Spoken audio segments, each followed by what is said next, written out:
Hey, it's Sam. Welcome back to the Just Grill and Outdoor Living channel. We've got the brand new Royal Oak 100% charcoal pellets, and we're gonna put them to the test today.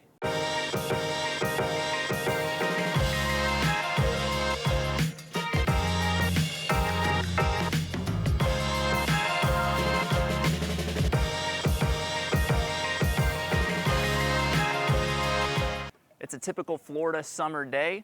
It's raining and it's super humid, and those are the two biggest enemies of wood pellets, water and moisture. Royal Oak says that these are water resistant, so our first test today is going to be to find out just how resistant they are to water, and then also we're going to find out just how great that charcoal flavor is. While those are the two main tests we're going to focus on in this video, we're going to intermingle a couple other bullet points as well. You'll see on the bags that Royal Oak advertises that these burn hotter and they're safe for use in any type of pellet grill. So we're going to use the Weber Smoke Fire when we burn these today. And we've also been doing a lot of high heat cooking, so we're going to use the infrared thermometer to see how hot these actually get. Rule number one of owning a pellet grill: don't let the pellets get wet. I don't know if that's actually rule number one, but we're going to go with that today. Royal Oak says that these pellets are water resistant. So what we're gonna do is put that to the test, a water test that is. We're gonna show you what happens with traditional wood pellets when you soak them in water, and we're gonna show you what happens with the Royal Oak pellets when we soak them in water. So let's find out. So the first thing we need are regular wood pellets, which we've got some loaded in the hopper here. So let's load up the cup.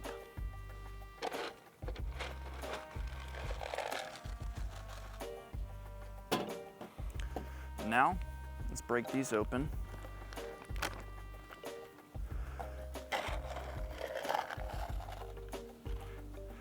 We got our cups, let's fill them up with water.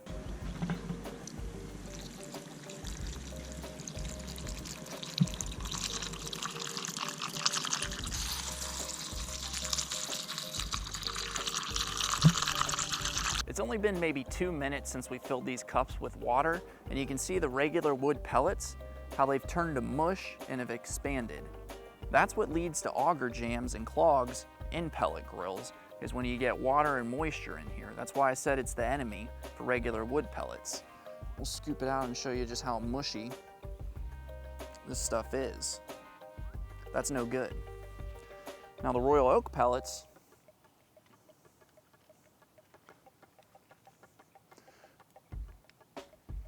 they're holding exactly as is. So these are the wet ones right here in this hand, and let me pull out a scoop of fresh ones.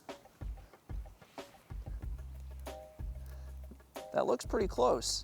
So far, so good on our test. So the next part is to do a larger sample size, where we're gonna take a heck of a lot more of these, put them in a bucket, and then we're gonna run those through the smoker. Now, I'm doing this so you don't have to try this at home, because if that auger jams, it's not fun to clean it out. So let me do this and you just enjoy. We haven't drained these cups at all, and you can see what happened to the regular wood pellets. It soaked up almost all of the water and expanded. You can see it's hard to crinkle even the cup. It's that firm. So you can only imagine what happens inside your auger when regular wood pellets get wet. Let's get our bucket and let's get it filled up.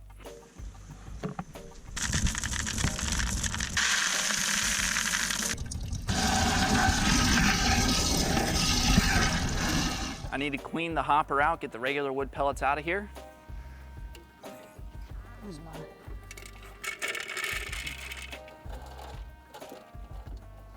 Next thing I'm gonna do, pretty ingenious, is just use my colander, and let's strain these out.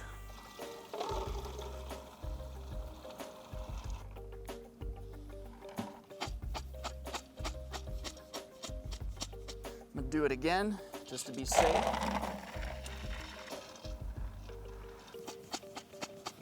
Dump them in the hopper. Time to turn it on. Let's get this baby cranking. It'll only take maybe a minute, maybe two, for those existing wood pellets in there to burn off. We've got plenty of the charcoal pellets in there, so let's give it a minute or two, and then we'll come back and check on it. We've had the grill running at 600 degrees for about 20 minutes or so. The only thing that I've noticed, other than that the grill is holding temperature really well at 600. Even when we had the door open, it normally drops, but it's been staying at 600. So when we use this infrared gun, I am thinking that these are burning hotter. But to the point I was just getting at is that since these were soaked in that water, they're not sliding as well like they should on the hopper. So I just have to come out here and periodically. But the pellets should never actually be as soaked as what we did with them today, so that shouldn't be an issue, but that's just one of my observations that I've noticed since we soaked them in there. I've got the infrared gun, so I'm gonna pop this on the inside. It's holding at 600 degrees. Let's see what it's showing me on the grates. Well, you can see here in Florida, the weather changes in a matter of seconds. Literally was holding freeze frame right here as we moved the camera, and you can see now we're in a downpour. So the grill, you can see how cool the rain is. But using the infrared on the inside, it's only showing about 315 degrees, even though the grill is telling me 600. So there can be a couple of things here that are wrong. One, it could be the smoke fire is giving me a false reading from the ambient probe in the grill. The second thing, which I think that this is probably the biggest culprit, is the pellets are not feeding as much from the hopper to the auger, which I just talked about. And I think that that's causing temperature fluctuations because I'm having to manually make sure the pellets are going into the auger so that way the fire stays stoked. We've tested the water resistancy of the pellets, and so far, no auger jams. They're feeding through with a little bit of help from me. We've tested how hot these pellets can get. That test is inconclusive. We'll have to give it another try when we don't soak the pellets as much as we did. So the last thing for us to test is the flavor. We're gonna throw some chicken thighs on here and see how those turn out. We turned the grill down to 475, so let's throw the chicken thighs on there.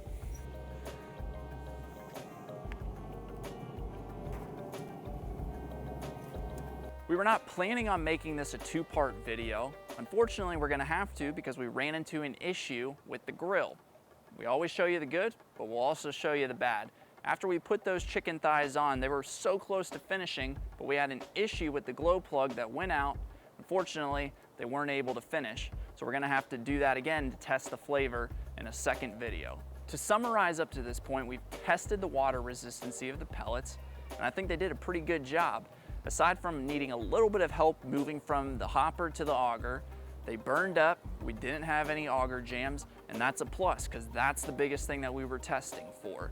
And you're obviously never gonna be cooking with pellets that are as soaked as what I did today, so I think you're always gonna be in the clear with these. In terms of testing the pellets to see if they burn hotter, that was inconclusive, but we have to do a second part anyway, so we're gonna test that again with the pellets, but we're not gonna soak them in that next video. Make sure you subscribe to our channel so that way you get a notification as soon as the next video drops. If you like this video, please give it a thumbs up. If you have any questions about what we did here today, just leave them in the comments. I'd be glad to answer them. Thanks for watching. We'll see you soon.